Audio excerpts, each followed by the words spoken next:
Hello everyone, कैसे हो आप सब। आशा करती हूँ सब अच्छे होंगे।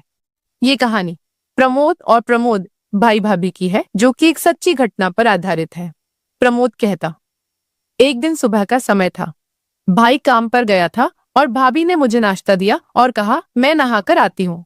और तब तक मैंने नाश्ता कर लिया था और फिर मैं टेलीविजन देखने बैठ गया। तभी भाभी ने मुझे आवाज दी, प्रमोद मेरे कपड़े दे दो, मैंने उधर टेबल पर रखे हैं। यह सुन के मैंने भाभी की ड्रेस उठाई और तभी फिर से बोली, प्रमोद वहां मेरे अंदर के कपड़े भी थे।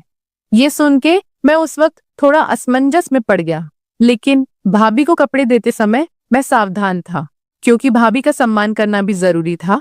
बल्कि मैं थोड़ा ख्यालों में खो गया। मैं भाभी को देखने लगा मानो वह मेरे सामने खड़ी हो। भाभी ने मुझे फिर आवाज दी और मैं बाथरूम की ओर दौड़कर चला गया और भाभी को कपड़े दे दिए। भाभी ने फिर से दरवाजा बंद कर दिया और मैं वहीं रुक गया। मैं दरवाजे के छेद से अंदर देखने लगा और घर में हम दोनों के सिवा और भी कोई नहीं था। बस घर में सिर्फ हम दोनों ही थे। भाभी नहा चुकी थी और अपने कपड़े बदल रही थी। मैं सिर्फ उसका पिछला हिस्सा ही देख पा रहा था। कुछ देर बाद वह बाहर आए और नमस्कार दोस्तों में। प्रमोद, यह तब की बात है जब मैं 12 साल का था। मैं बहुत छोटा था जब मैं गर्मी की छुट्टियों में भाई के पास गया था। जब मैं 10वीं क्लास में था तो मेरी भाभी थोड़ी मोटी थी, लेकिन वह बहुत ब्यूटीफुल लग रही थी। वह हर वक्त शॉर्ट कपड़े पहनती रहती थी। पूरे दिन घर पर सिर्फ मैं और मेरी भाभी ही होते थे, क्योंकि भाई काम पर जाते थे और भाभी बचपन से ही काम ज्यादा नहीं करते थे। वे मेरे बारे में सब कुछ जानती थी, तो वह मुझे अपने पास बुलाकर पकड़ लेती और गले लगा लेती। हम हर दिन ऐसा करते थे, लेकिन अब मैं थोड़ा बड़ा हो गया था और मुझे उसका पकड़ना बहुत अच्छा महसूस होता था। जब वह मुझे गले लगाती थी तो मेरा साथी बड़ा हो जाता था। फिर मैंने तुरंत ही गले लगा लिया करता था और मजे लेने लगता था। मैं एक फेस्टिवल उत्सव के लिए उनके पास गया था। कुछ दिन बीत गए थे। हर दिन सुबह के वक्त भाई काम पर जाते थे और भाभी ने मुझे नाश्ता दिया और कहा मैं नहा कर आती हूँ। तब तक मैंने नाश्ता कर लिया और टेलीविजन देखने बैठ गया। तभी भाभी ने मुझे आवाज दी, प्रमोद मेरे कपड़े दे दो, मैंने टेबल पर रखे हैं। मैंने भाभी की ड्रेस उठाई और तभी भाभी ने फिर से बोला, वहां मेरे अंदर के कपड़े भी थे। मैं उस वक्त थोड़ा असमंजस में था, लेकिन भाभी के कपड़े देते समय मैं सावधान था, क्योंकि भाभी का सम्मान करना भी जरूरी था।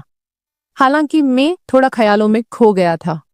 मैं भाभी का रूप देखने लगा मानो वह मेरे सामने खड़ी हो। तभी फिर से भाभी की आवाज आई और मुझे बुलाने लगी। फिर मैं जल्दी से बाथरूम की ओर चला गया और कपड़े उन्हें दे दिए। भाभी ने फिर दरवाजा बंद कर दिया और मैं वहीं रुक गया। मैं दरवाजे की दरार से अंदर देख रहा था और उस समय घर में और हम दोनों के सिवा कोई नहीं था। बस हम दोनों ही घर पर थे। भाभी नहा रही थी और अपने कपड़े बदल रही थी। मैं सिर्फ उनको पीछे से देख रहा था। कुछ टाइम बाद वह बाहर आई और मुझसे बोली, प्रमोद तुम भी नहा लो। मैं तुरंत वहां से निकल गया और नहाने अंदर चला गया। उधर भाभी के अंदर वाले कपड़े लटके हुए थे। मैंने उसे हाथ में ले लिए और उसकी महक में खो गया और फिर नहाने लगा। और नहाने के बाद कमर पर तौलिया लपेटकर बाहर आया और बोला, भाभी मेरे कपड़े दे दो। भाभी ने मुझे कपड़े दिए और मैं जल्दी से कपड़े पहनकर तैयार होकर रसोई में चला गया। भाई काम पर जा रहे थे। भाभी रसोई में दोपहर का खाना बना रही थी। जब मैं वहां पहुंचा तो उसने मुझे गले लगा लिया। उस वक्त मैं उसके करीब रहकर खुश था। मेरे मन में कहीं ना कहीं ऐसा कुछ होने लगा। मैंने भाभी से पूछा, क्या मैं कोई आपकी मदद कर सकता हूँ? भाभी ने बोला, नहीं, तुम यहीं चुपचाप बैठे रहो। फिर भाभी बातें करती हंसती खेलती खाना बनाने लगी। दोपहर के भोजन के बाद हम आराम करने चले गए। भाभी चादर ओढ़कर सो गई और बोली, प्रमोद तुम भी इधर ही सो जाओ, मैं आज बहुत थक गई हूँ। भाभी की आवाज में कुछ खास था और उस पर कई सवाल खड़े हो गए। भाभी बोली, बदन भी बहुत दर्द कर रहा है। मैंने तुरंत भाभी से पूछा, क्या मैं आपके शरीर को आराम दे सकता हूँ अगर आपको कोई दिक्कत नहीं हो? तो भाभी ने कहा, नहीं। मैंने फिर पूछा। मैं भाभी के पीछे ही पड़ गया और बोला, भाभी बोलो, थकान हो रही है तो मैं आराम दे सकता हूँ। फिर भाभी ने कहा, ठीक है। मैं धीरे धीरे भाभी के पैर दबाने लगा और आराम देते देते भाभी के घुटनों को भी आराम देके मैं रुका और अब भाभी की वह चीज भी दिख रही थी। मैंने उससे पूछा, भाभी ऊपर भी आराम देना है क्या? तो भाभी बोली, हाँ मुझे बहुत आराम मिलेगा। धीरे धीरे कपड़े उठाए और मैं भाभी का आकार भी देख सका। उस दृश्य को देखकर मुझे एक अलग ही अनुभव हुआ। उसी पल मेरा ध्यान उस चीज पर रुक गया और मैं पूरी तरह से भ्रमित था। भाभी बोली, प्रमोद अब रुको, अब मैं भी तुम्हारे पैर दबाती हूँ, तुम्हारे भी पैर दर्द कर रहे होंगे। वह मेरे पैर दबाने लगी और उसके नाजुक हाथों के स्पर्श से मुझे बहुत अच्छा महसूस हो रहा था। भाभी मेरे पैरों को दबाते हुए मुझे आराम दिया और फिर हम वहीं सो गए। अब मुझे थोड़ा बेहतर महसूस हुआ। फिर भी मैंने उनसे पूछा कि भाभी क्या मैं आपको गले लगा सकता हूँ? भाभी ने मुस्कुराते हुए जवाब दिया, क्यों नहीं लगाओ? तुम ऐसे क्यों पूछते हो? हम दोस्त है ना? भाभी बहुत होशियार थी और सब कुछ जानती थी। जब मैं छोटा भी था तो भी ऐसा ही करती थी। फिर गले मिलने के बाद हम दोपहर को सो गए। दोपहर को हम अच्छी नींद सोए और शाम को जाग गए। सब बातों का ध्यान रखा गया क्योंकि शाम को मेरे भैया आ रहे थे। भैया काम से आए और हमने खाना खाया। भाभी ने कुछ खास पकवान बनाए थे जिससे सबके चेहरे खिले हुए थे। वहां का पूरा माहौल खुशियों से भरा हुआ था। भाभी ने मेरे भाई के लिए बिस्तर नीचे हॉल में लगा दिया। उसके बाद मैं भाभी के साथ बिस्तर पर सो गया। चूंकि हम दोपहर में अच्छी नींद लेते थे, इसीलिए हमें रात में नींद नहीं आती थी। रात के 2 बजे थे, फिर भी मुझे नींद नहीं आ रही थी। भाभी एक करवट से दूसरी करवट लेकर सो रही थी, लेकिन उन्हें भी नींद नहीं आ रही थी। कमरे में एक छोटा सा लाल बल्ब जल रहा था और बाकी कमरा अंधेरे में डूबा हुआ था। उस शांत वातावरण में हमारे मन में विचारों की लहरें दौड़ रही थी। एक दूसरे के साथ होने के कारण उस पल का रहस्य हमारे दिमाग में घूम रहा था।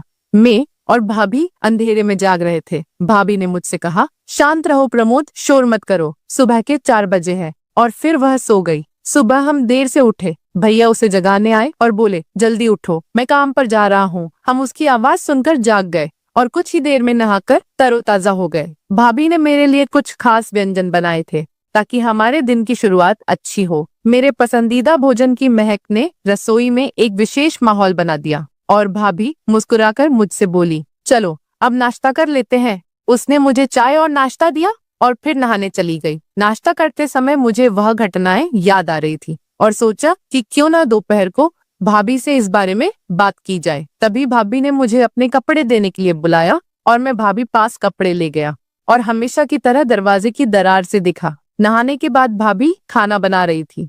मैंने उससे पूछा, भाभी खाना तैयार हुआ क्या? उन्होंने जवाब दिया, हाँ थोड़ा सा बाकी है।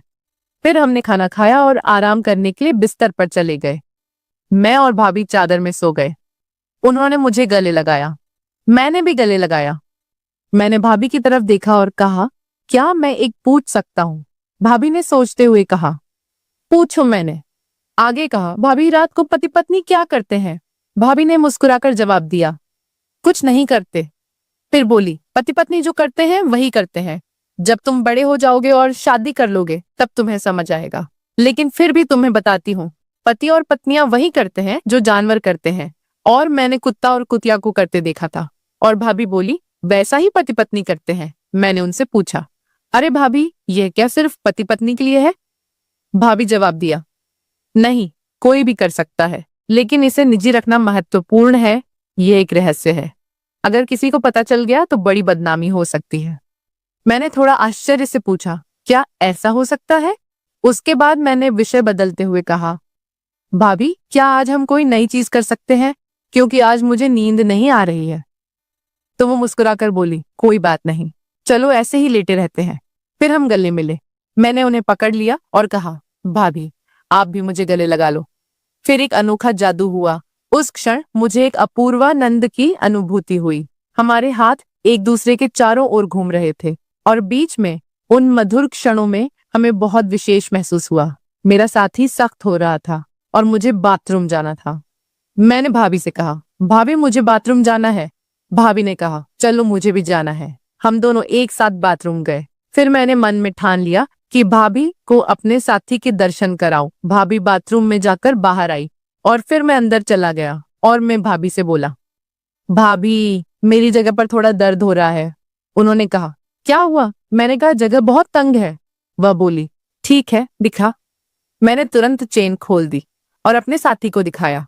वह बोली, कहाँ दर्द होता है? मैंने कहा। आगे हल्की सी जलन होती है। उसने कहा, अरे तुमने मिर्च खाई थी क्या? फिर वह तेल लेकर आई और बोली, इसे लगाओ। मैंने कहा, तुम लगाओ, मुझे बहुत जलन हो रही है। और वह बोली, ठीक है, अच्छे से सो जाओ, फिर जलन नहीं होगी। उनकी आवाज ने मुझे शांत कर दिया। फिर मैंने कंबल लिया और मुझसे पूछा, प्रमोद, क्या तुम्हारा दर्द बंद हो गया? मैंने कहा, हाँ। फिर वह बोली, मुझे वापस से दिखाओ। मैं सीधे बिस्तर पर गया और उससे पूछा, क्या आप देखने के लिए तैयार है? भाभी यह देखकर खुश हो गई। मेरा साथी भाभी को पूरी तरह से साथ दे रहा था। कुछ देर बाद मेरे साथी की तबीयत खराब हुई और उल्टी हुई और भाभी यह देखकर चकित हो गई। दोस्तों, अगर आपको कहानी पसंद आए तो हमारे चैनल को सब्सक्राइब करें और आपको कहानी कैसी लगी कमेंट में